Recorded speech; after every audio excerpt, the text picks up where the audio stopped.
I just want to reiterate that these people, the people who sold us this war and were so vitriolic about invading Iraq, are now Meghan McArdle is a columnist at the Washington Post. The motherfucking democracy dies in darkness, Washington Post. There were no repercussions at all for these people. They basically just kept getting better and better jobs. Joe Scarborough is now the host of Morning Joe, America's favorite morning news program. I think, Ben, you mentioned that he's MSNBC's second highest paid journalist. Quote unquote journalist, yes.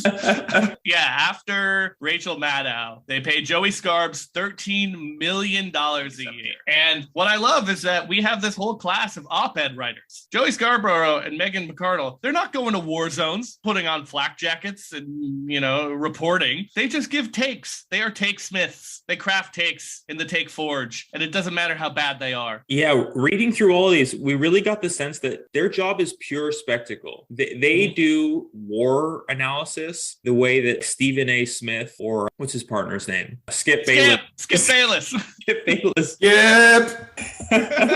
I'm going to get on a little bit of a Trump pedestal here and just talk about how shitty journalists are. Because they're lying. They're the lying media. Reading through all these 2003 takes, and I really got the sense that what they do is sports talk radio for geopolitics. Because Stephen A. Smith, he'll get out there every year and make the worst takes in the world. Yeah. He'll say that in 2012, he'll be like, Tom Brady is washed up. He's not going anywhere, Skip. Skip!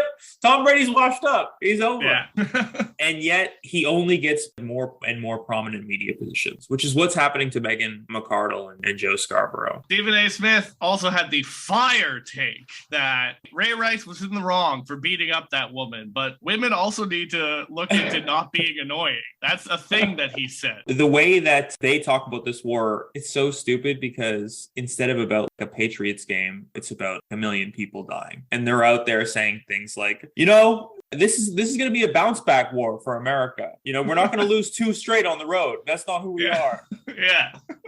Saddam, he seems tough, but look at his strength of schedule, okay? Kuwait, Iran. It's not a tough schedule he's got.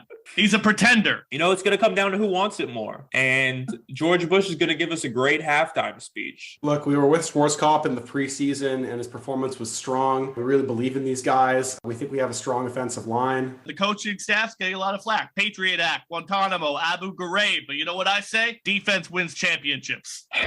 You know what the problem was with the Iraq War? England's very bad on the road. Very good at home, very tough to beat at home, but does not travel well. And the Taliban, they have a chip on their shoulder. Yeah, I think they're a team to watch, okay? They're going to hang around. It was just a 20-year rebuilding. Yeah.